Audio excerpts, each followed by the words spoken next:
So hello everyone and welcome back to episode 34 of the Deercast. You are again with Harry and myself, but we have two very special guests with us tonight. We have the two guys from Devana Hunting and Tom's Targets. Welcome. Good evening. Thanks for having us. And the purpose of really meeting up with these guys, not just because we get along with them as well, but is because we've got a massive collaboration happening with them next month at the Stalking Show. So you guys will have heard on the last podcast episode, we're obviously running a huge competition with them, but they are also, for some strange reason, hosting us on their stand, which is very generous of you guys. And you provided us with Bobby's box last year. Yeah, well, it's the perfect hub for the perfect combo, isn't it? Really? Yeah. Get you over. So we were just talking about what we've actually got coming up in the competition, because we all had to remind ourselves what we have. So we've got a high kilo bino harness, some fox bullets, a burger press and spices from Game Larder by Tarrant Refrigeration, and then you guys, really generously, a double high seat, muntjac target, rodo target, and a folding gambrel, and a zero hero. Yeah, I think that's right.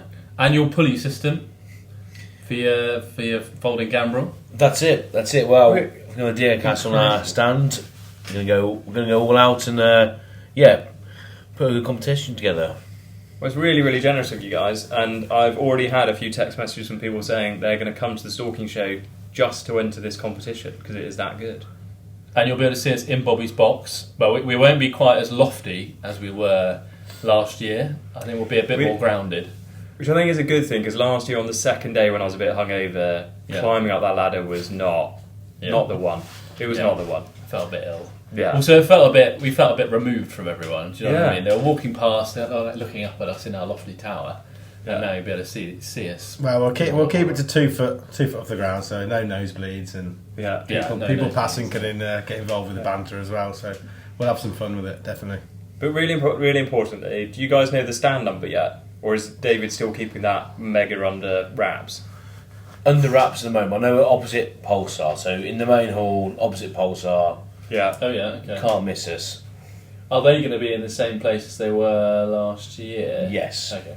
So that's really close to where we were actually last year. Yeah. So basically come in the main entrance, turn right, Yeah. ignore everyone else, come down to that far end, find the Devana Hunting Tom's Target stand, and you can enter the competition and get to see Harry and I. Yeah. That's it. Yeah, lucky them. Yeah. So how many years have you guys been coming to the Stalking Show from day one? Yeah, it's our third. So it'll be the third Stalking Show. Yeah. So the first year we did it purely as Devana, and then last year we were Devana and Tom's Targets all on the same stand, all in. Yeah, so David approached us at the game fair. I think it was the first game fair we ever did, which we worked out earlier was, I think, 2021, if we're right. Handing out flyers for the Stalking Show. We were just looking at them thinking, that looks quite interesting. Yeah. And then, the show just gained a lot of traction. We got on board with it. And, been there from day one and really enjoyed it. Yeah, one of our best shows, actually. I was just about to say, because you guys go to Shooting Show, Stalking Show, Game Fair, and... we did the Scottish Game Fair last year as well, so venturing out. Yeah. Wow. Venturing out. I've never been. And in terms of like which show for you performs best, like where would you kind of rank them? I think it's a mix. I think it all depends on the sort of day to day, but every show's got something different to it. The British Shooting Show is very sort of trade orientated. It's where you want to go see everybody there. It's a great show for seeing all the optics, all the guns under the same roof. The Stalking Show is very much about getting out there. It's a very specific industry, looking at stalking equipment, and then the game fairs are great because there's stuff for everybody there. There's stuff for the stalkers, shotgun shooters, Yeah, you get more of a chilled out sort of festival vibe as well at the game fair, and all the traders and exhibitors all sort of muck in and get together. It's a good crack actually. Yeah. So the whole show season for us is intense, but it's great to go out there. It's great to see our customers. Great to meet people, get really good feedback, and this time we've got regulars coming back to us now, and it's great to see. And it's a very small industry, but it's a good industry to be a part of. Yeah, definitely. Any exciting new products that are being revealed at the Stalking Show, or relatively new ones? Well, we went to the SHOT Show in Las Vegas in January to have a bit of a mooch around, see what we could tap into. Is that what you're telling the accountant? Well, it was a business trip. It was a business trip. And the wife. It was definitely a business trip. But yeah, there's a few little products there that we're going to look at showing. Just a little taster. There's something around the sort of thermal target range, so that will hopefully be with us when we exhibit. So come and check that out. That's a good idea, actually. Because the whole sort of hand warmer thing feels a bit chip shop, really, doesn't it? But I mean, that's what most people do, isn't it? Because we got sent a Swarovski clip-on thermal. Yeah, we did. Back in the summer, didn't we? And we were like, how the hell do you zero this thing? And so we bought hand warmers, stuck them on, thinking we were fucking geniuses. And of course, like, your first shot, the hand warmer just drops off, and you're like, great, cool. And it's too big as well. It was huge. When you can't see where you hit it, because like if it flies off, you're like, right, okay, well I know I hit the hand warmer, but the hand warmer's like, I don't know, 4 inches by 4 inches. Yeah. You could have been top right corner, you could have been slap bang in the middle. Yeah, You've no idea. So what we found, it looks very, very simple, and we'll see what happens. Come and see it. There's no batteries, no plugs, no wires. It's purely a use of material that is very advanced. So we can't tell all yet, though. I mean, so you're doing a really good job of keeping this quite cryptic. Like, even I'm sat here and I can't pick up from your faces like what you're hinting at. Good poker players. No, and is that American technology, or is that a completely... It's actually an Israeli territory. Israeli military, isn't it? Yeah. Technology that they've developed. So coming to the UK, brand new, exclusive. Tom Starr gets. That's it. There we go. Let's see what happens. That's a little teaser for the Stalking Show. That'll probably be displayed on one of our Zero Heroes as well. So all will be revealed. And I'm not just saying this because you guys are here, but the Zero Hero, I think, is one of our favourite bits of kit. It is. Like, beautifully simple, but it just works and makes zeroing that much easier. It's an excellent seller, to be fair, because to have one of those kicking about your pickup truck or car, whenever you want to go zero your rifle, it's like we've all been there where you've got a cardboard box, you've tried to draw a marker pen, a target in there, you've gone over the Carling logo, so when you get 100 metres away you can't see it. A bit of wind blows, rain comes in, but they just slide a board in, stick your sticker on, and I've got one of. Is it the Pro Stand? Mm-hmm. That one of your that you were a big fan, weren't you? Yeah, with the spike. Yeah, and that is great because I pretty much I'd say almost semi-permanently have it in the car. Because if you ever shoot and you're sort of like, I'm not quite sure zero's bang on, especially with like the doe head target. So I've got a doe head, a 2-inch gong and a 4-inch gong on it, maybe, I think. Mm-hmm. Yes. And you just stick that out, and you can literally just check, and you know really quickly and easily, and it literally just spikes in the ground anyway. Yeah, they're popular, those Pro Stands. Because I've got 3 or 4 of your gongs, but they're just on chains. I'm always shooting fucking chains. Always, honestly, every single time, and the one's just like hanging loose, and I need one of those. Well, this is great because it folds flat. Yeah. So I feel like we're just. So the Pro Stand is like an upgraded version of the poles and chains. Really, it's a lot more solid. Yeah. Everything on it is AR 500, so you can shoot the stand as much as you want. Yeah. And you'll be fine. Is there anything you can do about the chains, or is it just?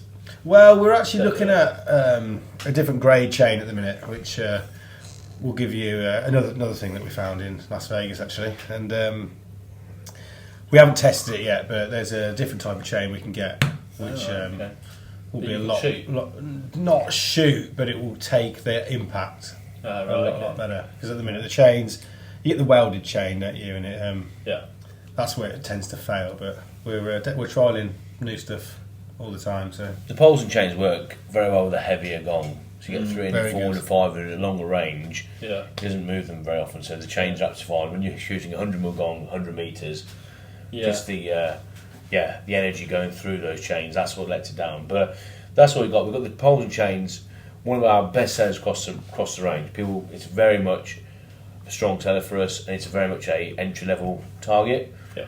And if people want to upgrade to that Pro Stand, that's where it's there. You've got the full hard ox option then. Mm-hmm. And then further to that, we've got the A-frame, which is a completely freestanding. We can have multiple gongs on it. So we kind of set it up for something for everybody. And I think people progress through the targets. They want to get a feel for it, and they get into it. Not a lot of people shoot that AR 500 the first time, so they want to try and dip their toe in the water. It's a great way of getting into it, and then to progress through it. But ultimately, if it's fully AR 500, without being like the pun being there, it's bulletproof. So it's not going to let you down like the sort of mild steel will let you down. Yeah. And so for a complete moron like me, AR 500 is literally the type of metal that is being used. That's it. It's the grade of steel. It's still a mild steel, but it's a hardened steel. Yeah. It's mostly used in digger buckets and for tanks. So that's what we're kind of working with. Yeah. Really? And has anyone ever shot one out? You can do it, and do you know what? Certain calibers don't get on with AR 500. So on our website, there's a bit of a cheat sheet to what calibers and what use, but typically it's the light, fast rounds. Yeah, so I was going to say 22 250 will destroy it. Yeah. At a certain range. It's always got its limits, but anything sub 200 yards, get ready for a nice little hole through your AR 500. I've shot 243, like the 55 grain. Like Hornady stuff in it before, and that tends to chip it a bit. Was that about 100 metres or so? Yeah, that was quite close. It's sort of put like a pit. A little pit, yeah. But anything, it doesn't all the destroy 308 it stuff. You wouldn't 308's a lovely round touch for it. it. Yeah, 308 is probably we wish the everyone shot 308. perfect bullet for the steel. Yeah, it wears it nicely. Yeah, because I spray paint my gongs white because then you can see the impact nice and easily. And I would say each time I hit it with my 150 gain 308, it probably just scratches the paint off. I don't think it actually impacts. And that's the probably metal about at 100 all. metres as well. Yeah. even with copper, it doesn't seem to. No.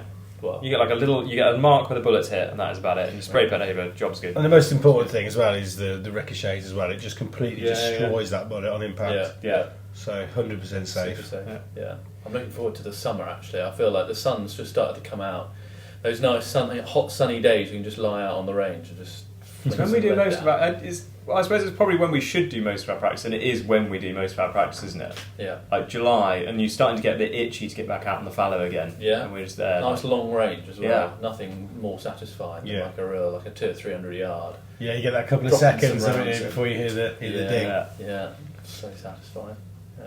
I realise we've kind of like raced into this because, well, mainly because I'm a bit excited and I've had a couple of drinks, but you guys you started out life as Devana hunting, and then have moved into Tom's Targets.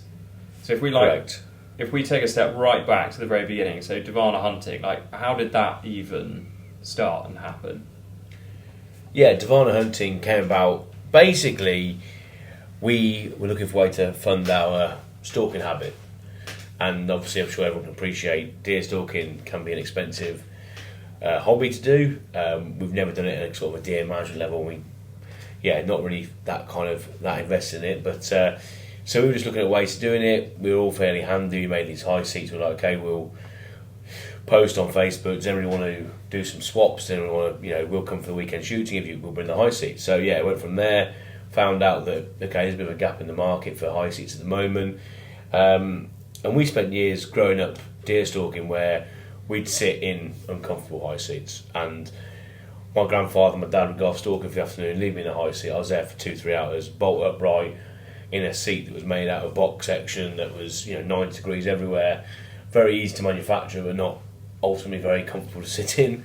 So then we looked at ways of how to improve on the ergonomics of a high seat, and that's kind of how we set our stall up really. And then I think that's been greatly received by the industry, where they appreciate we're delivering UK manufactured high seats at really good value that are comfortable. And then I think it just snowballed from there. It took some time to get traction and work out where the nuances of it. But Devana hunting now a force within the high seat industry, and that's the success of that allowed us to purchase Tom's Targets, which Devana hunting, we've been involved with Tom's Targets for a long time, worked very closely with them.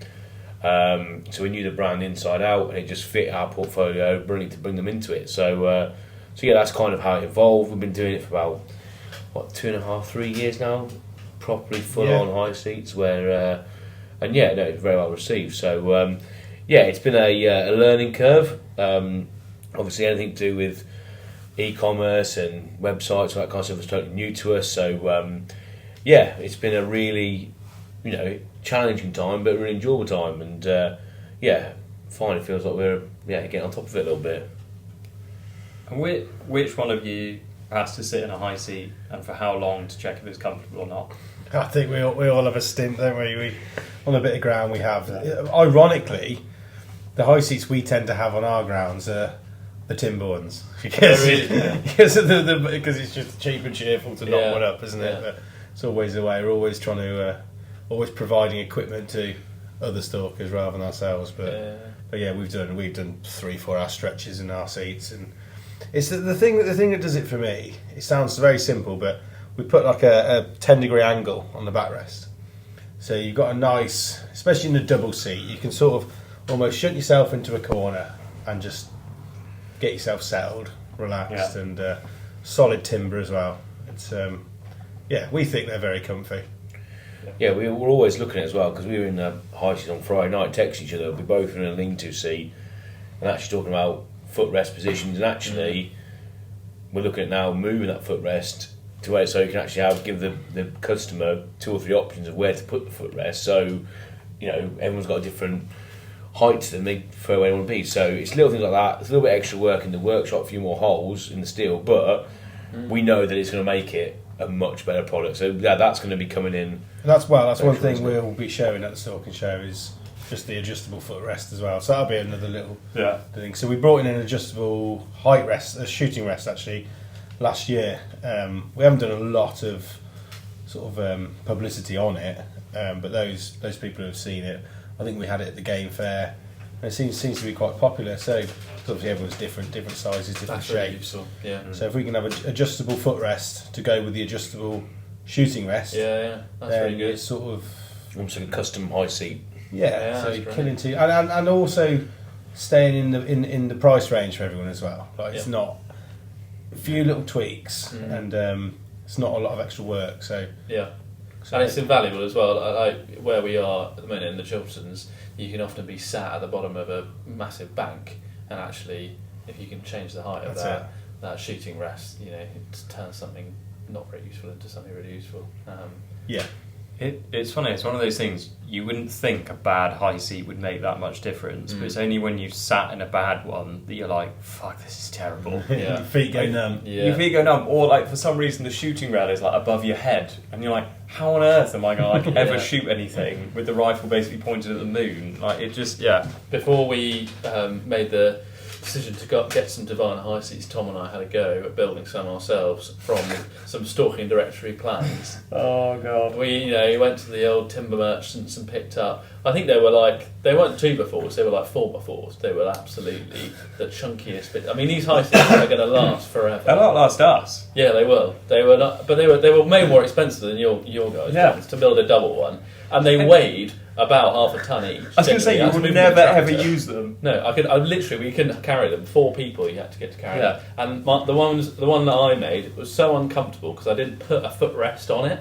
Like I thought I'm not going to put the last rung on the ladder so that like the kids can't climb up it. And it's so uncomfy. We did a cull day a couple of weeks ago, and there was a poor chap sat in it for like 4 or 5 hours, and he just came back and he was like, if you've ever been to church and you just like sat there and just like in like a pew. And I have one of your nice freestanding ones with the proper footrest. The integrated one, yeah. So comfy. Mm-hmm. Oh, I see what you did there. So you knew your high seat was shit, so you put someone else in, and you're like, let's take this freestander down here. Yeah. That's a terrible spot as well. There's no sort of deal with that. That's the thing, though, isn't it? When you're anyone, we see people come and go, making high seats, selling high seats all over social media, but when you set out for it in your workshop, that's when you can make them affordable for everyone. The same quality but affordable. Yeah. Like anyone can make their own high seat, absolutely fine. Yeah. But so when you set up for it, so you buy some plans off the internet. You probably don't have a chop saw set up to the right height. The one that does your angles. So you say anyone can build a high seat. You have not seen what Harry and I produced. So long. Oh my god. It was quite fun, in fairness. It was fun. Yeah, it was great. I think we built them flat on the floor, and it was only then we were like, right, let's pick them up and move them, and we were like, fuck, we can't pick them up. Yeah. Well, to be fair, we've put some of ours up before where we've had to assemble them and then carry them. Remember that one in Scotland we did? We carried. It's one of our smaller ones, just the countryside stewardship grant seats. Oh yeah. And we had to walk it. It must have been 300-400 metres across the mountain. Across the mountain, God. yeah. So that was doable, eh? Yeah. So do you install? If someone said, "I want them installed," will you guys come and do that, or is that sort of very much a kind of case by case? It's definitely case by case. It depends how many deer they got on their ground. So if there's anyone out there absolutely swarmed with deer, they could potentially get a bit of a cheeky discount. Yeah, especially if they've got some gold reds or something. That'll be they get a good discount there, I think. Yeah. I think yours is so easy to move there, like the lean-to one. Just go. Yeah. You can just chuck it on. If you've got a roof rack on your car, two people just drop it on that. We moved your ones really easily, didn't we? It's a super easy job. We just try and make it easy. Yeah. Obviously designed by stalkers themselves to try and fit the mould. So yeah, we try. Yeah, that's good. It is good. How have you found the manufacturing process? Has that been a big evolution? It was tricky to start with because I was working a full-time job on the groundworks and then finishing at 4:30, 5, going to the workshop, then trying to make some high seats in a tiny little unit that we're using one of our friends' units. And then all of a sudden it was just like, we can't cope with all this. Got busier and busier and busier. And then we just ended up getting more set up, really, expanded the unit, expanded the workshop, then took the dive to go full-time. And manufacturing now is fairly simple, to be honest. We had fulfilled a big order before Christmas, and they were desperate to get him in before Christmas, and we were right up against it, but smashed the times, to be fair, and got it out. Sorry, that's the dog. So, do you find there's a massive spike in your orders at certain times of year? We find it's fairly consistent. We normally, I think people get to 1st September and they think, it's fallow season, let's get some high seats in. Obviously, just without lead times and stuff, hopefully we can get them there within sort of 3 to 4 weeks. Ideally for us, May and June would be a ideal time to get your high seats ordered in, but it varies. I think depending on the land agent, the landowner, and how they work with their grant schemes is where we usually find the orders coming in. So that's it. All depends on when that application goes and application gets approved. So luckily for us, it's kind of very year round. There's not too much seasonality to it. Yeah, that's handy, isn't it? You really want that. And is it the stewardship seats that you see the most demand for? Yeah, I think anything to meet that grant criteria is what is the volume we do at the moment. So whether it's the smaller freestanding ones or now the lean-tos have been included in the grant as well. So there's some flexibility on the grant. I believe the new countryside stewardship is allowing freestanding leg kicks to go on there as well, which opens up a whole new opportunity for the user as well, which I think a lot of people will take advantage of. But across the whole range, it's not really. I'd love to say, it's trackable, but we find a mix come in, don't we? Really, a mix, And is that where there's a bit of synergy with, Devana and Tom's targets? And if one goes quiet, does the other one pick up a bit, or are they both sort of fairly? I'd say they're both fairly steady, aren't they? Really, the Tom's targets always keeps that nice sort of steady outcome, and then the thing with the seats, people will get the grant, and then there'll all of a sudden be an order for 30 or 40 just sort of come in, and all of a sudden for the next 2, 3, 4 weeks, absolutely rammed. So it's just one of those, really. I'd say the targets are a lot more steady, and then the seats are just, you obviously get them coming in, but then you get that big one every now and again that just takes 30 to 40 seats. Yeah, we did run for nearly 70 last year. That was for one estate. So. Yeah, in about 2.5, 3 weeks. It's that was the one I was on about before. They were desperate to get him in, and 69 I think they had in total. I mean, it's gone from the point now where an order for 3 or 4 used to be a big order for us, to now where we're doing hundreds of high seats a month, and it's just we're really pushing those boundaries every month to try and get as many out as we can. Still on a sort of a 3 to 4 week lead time. We are desperately trying to get stock. We are always trying to push for stock, and we're taking a few extra hands on at the moment, aren't we? Which the joys of recruitment. But it's all good at the moment, which is great. And then the targets, they seem to be popular than ever. Really, it's we're we have such a large product offering for Tom's targets, from your foxes to your deer silhouettes to your precision stuff and your gongs. And I'd love to say again, it's very trackable. Every month you sort of got the same thing going out, but some month you could do 30 fox targets, some months you do 30 deer silhouettes. It just varies month to month. So we pride ourselves on holding a lot of stock for Tom's targets. Obviously, hard ox doesn't go out of dates. We like to have it on the shelf, so the customer orders it, it's in and out, and the lead time to that is sort of next day, day after, rather than that constant, worry about when that stock's coming in. All of our hard ox comes from Sweden, so there's lead times in buying the steel. I think that's where a lot of people struggle with the specialist steel, is getting it in the country in the first place. So that's why we hold a lot of stock. We hold a lot of stock so we can keep on the shelf. That's nice. And do you find that you're selling many of those sort of tower high seats? I don't know what you really call them. Like you had a couple at the more like the sort of German style ones, Yeah, so we just call them box seats really. So we used to do a 1200mm by 1400 sort of as a footprint. Yeah. But that was used to call that the stag box, and then we had the smaller one which was 900 deep by 1200 wide. So the same dims as a double high seat. Yeah. But with the box. That was the buck box. But it became apparent that the stag box was very difficult to ship, just because of the dims. It was really hard to get on the pallet. So we kind of we discontinued them really, but we'll do anything to order. Like Bobby's box, for example, was I want to say 1600 by 1600. So that was.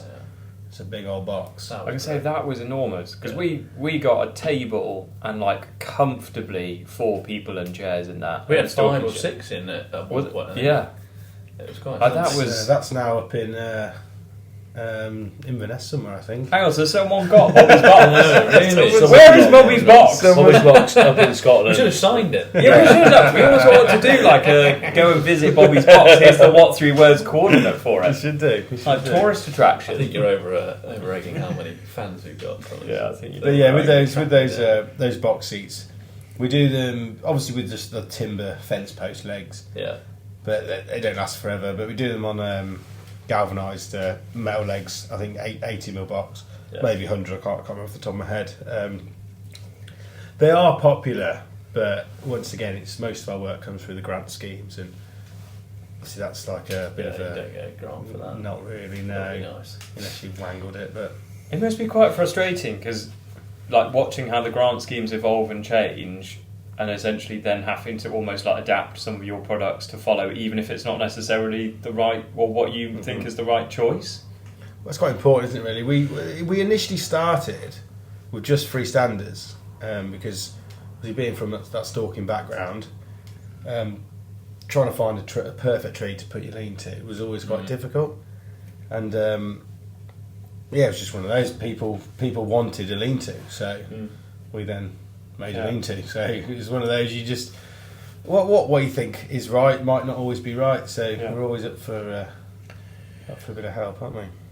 Yeah, I think the grand criteria is important to stay in touch with, and luckily everyone seems to be very receptive around that. Country Studio, everyone seems to be set up for it, and land agents especially want to get the best for their customers. So it's something we're kind of at the mercy at, really. But I think at the moment it seems pretty fair, and I've got no real complaints at the moment. But we'll see. We'll see when this next round comes in. Maybe with a few red herrings in there, maybe. Have you guys ever done a custom high seat? Has anyone ever contacted you and gone, I want something really specific? Or actually are most people fairly standard with their requirements? Done a few. We've done one with a almost like a roll cage style shooting rest that could be adjusted to shoot a bow out of. Oh god, yeah. Oh, So really? the roller coasters when you put your shoulder, your shoulder thing comes over. It was basically like that, and it was hinged on the back, where you had your shooting rest in front of you, and you could literally lift it over the top of yourself and get your bow out. So he leant against it then? No, it literally just came up and over, when you sit in the roller like coaster, a ski lift sort of one. Like a ski lift, yeah. Okay. Other requests for shooting heights and fitless heights, but usually it's very off the shelf. But yeah, we as we do manufacture everything in house, we can do weird and wonderful stuff. But yeah, that was the most one for shooting bows out of. Because I'm not a bow shooter, I don't like. What's the advantage of having the? You'll have a bow out in front of you, but you don't want to have a shooting rest in the way, do you? Oh, so what if something comes, then he folds the rest up? Oh, he's just waiting with his bow. I don't know. I think the PC answer is he's only shooting targets out of it, but yeah, I think that's probably right. I hadn't even thought about it. Yeah, okay, yeah. Maybe don't reveal that customer's address. Yeah, okay, yeah. You get a better backstop for a bow from a height, don't you? So yeah, that makes sense. Yeah, it does okay. make sense. Yeah, definitely. I hadn't even tweaked that. I was like, oh, fair enough, yeah. But yeah, I think I think each their own. We're just selling a high seat to them, so yeah. I'd say the only trouble with a custom high seat is because we do a lot of our work with jigs, so all our jigs are sort of set to a certain size, so it does put the cost up a little bit on a customised product, but it can be done. It can be done. It's just money talks. Yeah, I mean at the same time, your high seats are very reasonable. I would say, and like if you were going to buy a high seat that's going to last you however many years, and you spend a little bit extra to get it exactly how you want it. Yeah, I think it's worth it. So you can shoot a deer out of it with your bow. Yeah. Fair play. There you go. Or a deer target. Yeah. Using a zero hero. Fair. And do you do? Is it powder coating or galvanised? What are people going for? The vast majority of stuff we do is galvanised, and that is just purely to hit that grand criteria of galvanised high seat. Yeah. You can have them powder coated. For me, the galvanised is a far superior finish to a high seat. I think the deer get used to it straight away. They're used to fence posts, used to gates, they're used to everything else. So why wouldn't a high seat? It dulls down very quickly. Yeah. However, that powder coated green is an option, so it's each their own really. But that galvanised, the powder coating isn't as permanent a finish as a galvanised. Yeah. To be fair, because I've got one of your 2-man freestanding high seats, and it's in was in quite a prominent location near some houses. And to dull it down, I literally just took a rattle can. This is probably like a sin to admit. No, that's just one of the best ways. Yeah, and that's absolutely fine. Just that the kind of like plaster coat, and you'll get it will look as good as powder coating as well. Yeah, and it's got the protection of being gouged. Exactly. We'd always recommend, if you wanted it powder coated, we'd always recommend to get it gouged first, and then powder coat on top. It's an added extra again, but you're secure with the finish. Then it's much better. Yeah, definitely. So we're only 6 weeks now away from the Stalking Show, something like that. Is it as much as that? Is it 5 maybe? 5 weeks. 13th. Yeah, something like that. Yeah, maybe. Yeah. Are you chaps after outside of your own stuff? Is there anything you're after at the Stalking Show? You want to go and see? You don't get time, do you? You don't get time to buy anything.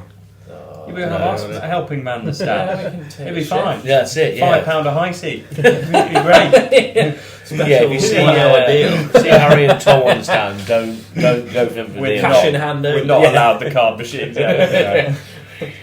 Very natural to get you going. Stalking wise, I don't know really. I always have to get myself something. I'll get myself a bit of clothing. Yeah. Like I ordered a gilet from Fortis at the British Shooting Show just because. Yeah. Like one of those. Money burning a hole in your pocket. You're at a show. It's got to be done, isn't it? So. I feel like if you go to a show and don't come back to something like, what have you gone to the show for? Yeah. Hey, you've got I do think the Stalking Show this year is going to be. Yeah, people are going to be buying. It's going to have deals on everywhere by the looks of it. So I think they're definitely pushing out now to get show deals. We're definitely doing show deals as well. So yes, while we're on the subject of show deals, so high quick plug. Very good little. It's almost like you've rehearsed it. High seat wise, we're offering 10% off any high seat purchase at the show. Nice. That's just from a high seat point of view. Wow. And Tom's Targets. There's not a specific percentage discount, but come and speak to us, and there will 100% be deals to be had. So. And it's the Stalking Show, definitely deer silhouettes. Deer silhouettes. That's the one. If you want a red stag, seeker, fallow, roe. Will you have enough stock at the show that if someone literally wants to take one home with them, that jobs are good, or is it kind of postage out the next? That's the plan. The plan is to take a lot of stock with us. Yeah, targets definitely stock of targets at the show. If you want to carry away, you can take them away. High seats, hopefully have stock at the unit, and we can ship them out to you. But yeah, there will definitely be stock available at the show. Yeah. So I think come and see Tom's Targets. I think we're the only AR500 target company there. Possibly, I could be wrong. Yeah, I believe so. I think David said everyone's dropped out. No. So come and see us. You've got to steal targets. To be fair, you're the only target company full stop that I remember being there. There's a couple. Okay. Fair play. So how about yourself? Anything you want to always buy from Yeti? Oh, you love a Yeti. Oh, really? Loves a Yeti. Yeah. Do they do Yeti stuff there? Yeah, there always definitely was. Yeah, I didn't at the British Shoot actually. I did. I took your quota. Took my place. So yeah, I have to go twos up at the Stalking Show. But no, for me, yeah, I think we're there. We're thereabouts. I think we'll see. And I just bought What about yourselves? Oh yeah. Well, more importantly, I was about to ask, you can have your very bougie coffee machine.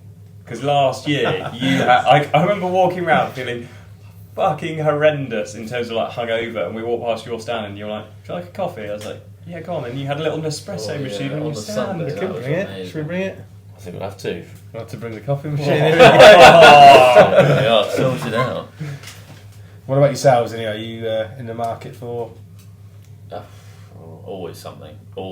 I really want to see the new Mauser straight pull that they've got. I've been watching some videos on that. That looks quite interesting. Mauser straight pull. Yeah, like a sort of Blaser R8, competition type of thing. Yeah.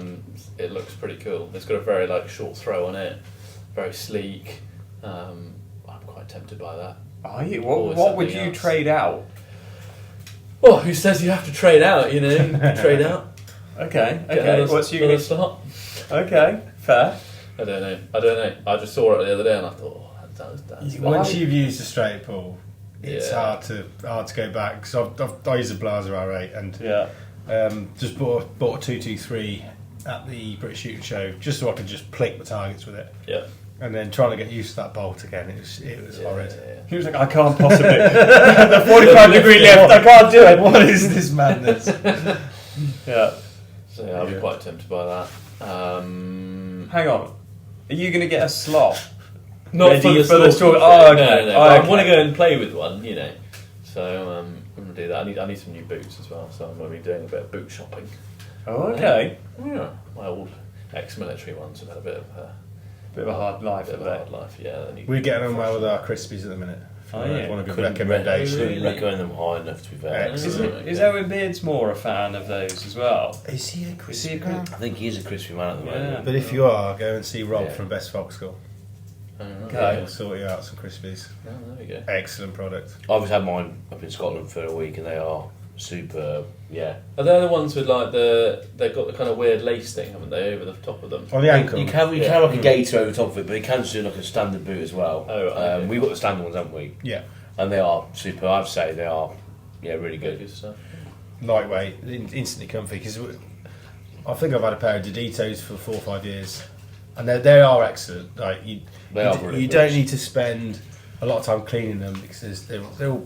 I don't know what the material is, but it's not like leather where it cracks over time. But with the crisp, they do take some wearing in, whereas the Crispies are ready to go straight away. Straight on, really light. And as long as you look after them, they're interesting. I like that. How about you, Thomas? What are you after? So it depends how sensible I'm being. Which I feel like with you three, I'm going to get encouraged into doing something stupid because I'm quite easy to be encouraged. Yeah. So the sensible answer is I need some primers. You can't just buy primers. I know. This is what I'm also telling myself. The unsensible answer is I have just got a Hilux and the back of it is quite bare. I feel like some decent drawers and things. Or a winch, or I feel like something like that is gonna. Yeah, nice.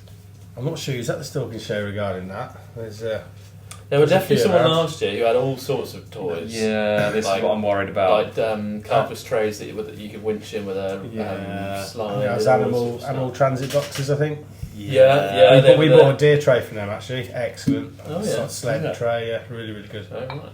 Yeah, you need one of them. Upgrade the plaster. Also, Gearmate as well. Do some good stuff. They're from the same town as us, so we've got to give Gearmate a plug. Imagine the nice drawer coming out with your kit clamp in it, all cut out of foam and all that. You'd love that. I've got a foam guy as well. Sort of, We've done some custom foam jobs for people, haven't we? Yeah. So that's the unsensible answer. The reality is, I don't actually need anything for the back of the Hilux. Like, it'd just be nice to have, wouldn't it? Need and want. Exactly. Similar. But who was it who said to us? It was Ewan from Harkeela. Oh, Said to us at the Stalking Show, funnily enough. He was like, "He who dies with the most toys wins." That's David. That's Foxy Freya. Is that Foxy Freya? Yeah, was yeah, it? yeah. There you go. When I met Foxy Freya, that's like one of the first things he said to me before he even started the Stalking Show. It's like, "You guys are the most toys wins." Do you think that's why he put on the Stalking Show? He's like, "I need to get more toys." He's got all the kit. He loves it. Yeah, he loves it. Obviously, hilarious. Ridiculous. He's got a lot of Tom's Target, hasn't he? He loves Tom's Target, so yeah. Who doesn't? No, true. Have you got like one or two people who order so many targets from you just like, where the hell are these going? Well, I do. There are Black Card members. Yeah, there are a couple of names I see pop up when the delivery tickets start coming out the machine. There's a couple of names I do remember every now and again. Yeah, definitely a few regulars. A very loyal following, to be fair. There's a few people who bring out a new target, they get the first look at it as well. They're just send it me. Yeah. So it's an excellent custom base, to be fair. They're very supportive. Yeah. I would love, to be fair, to have like on the range, have a chest full of different ones. You just try a different target. I mean, you're really lucky because you've got a range that's basically permanently set up. Yeah. So you could, like, even if you wanted to, like, dig into that bank as well and have like a proper. Well, I was thinking you could have like a shed there, couldn't you, for the targets? Yeah. You just bring them out every time, and leave them down there. Yeah. That'd be quite handy. No one's going to walk off with a bloody rose silhouette, are they? Maybe. Well, good luck to them. Yeah. I've had a few people try, and they found it in the hedge about 100 metres down the from where it was. They just give up on it. But we had a chap. I think it was a Stalking Show last year. Actually, he just walked off with a fallow buck from our stand just over his shoulder. No. Just He paid for it. Yeah. And they just picked it up and brought it up. They paid for it, and just off he went on his shoulder. That was it. To be fair, you 50 guys... kilos of steel just slung on his shoulder, doesn't it? It's probably Matt from Grove Game Rider. He does To be fair, Game Fair last year, I think I saw you guys there in the summer, and I've been after a pro stand target for ages, and you're like, "Oh well, like take this one, like it's the end of the show." And I was like, "Great." Carrying that back to the car park on its own, let alone a massive target. Yeah. That was a job in itself. Yeah. So that's it, isn't it? Yeah. But a few of the British shouldn't we just gone, take a munt jack and stuff like that away. I'm just like, hope that shuttle bus is there fairly soon because, Do you laugh? Like, you take their cuddies and like, you can carry it back. Well, yeah, usually we get one of the lads to do it. We're going to bring a sack truck this year though, so we will be offering a take it to your car service. Is that why us schmucks are coming? We've got Harry. So, no, the one thing about the Stalking Show is great because your car is only 100, 150 metres from the door as well. Our van's at the back, so we can get it done. So when you buy your targets off us, we'll help you to your car with it. The Deercast will deliver it. They will. Yeah. Can't promise we'll walk in a straight line. Yeah. And talking about walking in straight lines, are you guys staying nearby on site? What are your plans? I'm just working out what's going to happen at the bar. We haven't really spoke about it, have we? I think we're gonna. I don't know. What do you want to do? It's fine with these guys staying. Keeping it very quiet, aren't they? Keeping it secret. So we've booked ours, haven't we? Yeah, find out these guys. Do you want us to stay. send you the details? I think we are going to try and get involved a little bit on one of the nights at the show, because I think it gets pretty lively on. I want to say the Saturday night, is it? It's a Saturday. Yeah. So I think we'll definitely do a bit more. Get involved there and nice. live. Yeah, we'll be staying over. about an hour and 10 minutes away from us, so it's too far to drive back. So we're there, we're committed for the weekend, we're in. Yeah. I think we've decided, whilst having a few drinks and dinner here, that we're going to do competition draw. We're going to do one on each day, aren't we? I think that's what we've decided. Yep. Yeah. So we'll split all of the kind of prize bundle up a little bit, and then we'll probably do a draw on the Saturday and a draw on the Sunday. Sort of, I don't know, 3-4 o'clock in the afternoon on each day, and then people, if people are still around, they can take their prizes home. If not, come and get them. Yeah. Keep your eyes peeled on our Instagram. Sounds good, doesn't it? Yeah. Yeah. I suppose it's good because if people are there for both days, they can enter twice, can't they? They can, yeah. Yeah, that's true. I know I'm beginning to wonder. So we bought 2,000 tickets to enter, which Harry tells me might not be enough. Because how many people go to the show? I think 30,000, something like that. Didn't they have last year? Is that rubbish? We might need 30,000 tickets then. Yeah. Well, I mean, it's free to enter. Is it? Because when you buy 2,000 tickets, initially, like, fucking hell, we're never going to give away more than 2,000 tickets. But then the number of people who've said to me, it's free, why wouldn't you? Yeah.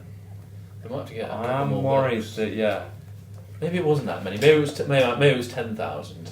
I might have to go back and have a look. So we've got enough tickets for a fifth of the attendees. Yeah. Let's get there early. Yeah, no, it was 10,000. That was it. I think they got into double figures last year. So yeah, we might need a few more anyway.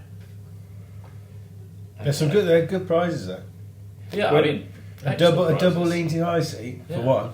I know. Well, just as a reminder, and I can't remember if I've already said this or one of us has already said it because I've had a couple of drinks now, but to enter, all you need to do is come to the Devana Hunting Tom's Target stand. You get a raffle ticket just for coming and saying hello. You get a second one if you can prove you're following either these guys and us on any of the socials. I mean, like, what How easy is that? Yeah, literally. have we underdone You'll be this? walking past anyway, probably. Yeah, You may as well. There we go. All very exciting. yeah. I'm really looking forward to it now. Yeah, I can't wait. It's really crept up on me, but Yeah. very, very excited. Well, there we go, chaps. Thank you very much for joining us, as always. Thanks for having us. Yeah, thanks for the venison sandwich as well. It was Yeah, a superb. bit of Munjack steak. Was delightful. Well done, Tom. Tom wants to Treat you chef to as some well. of the Chilterns. Yeah. Best Monday night TLN in a while. There you go. Well, thank you. We'll see you all at the show.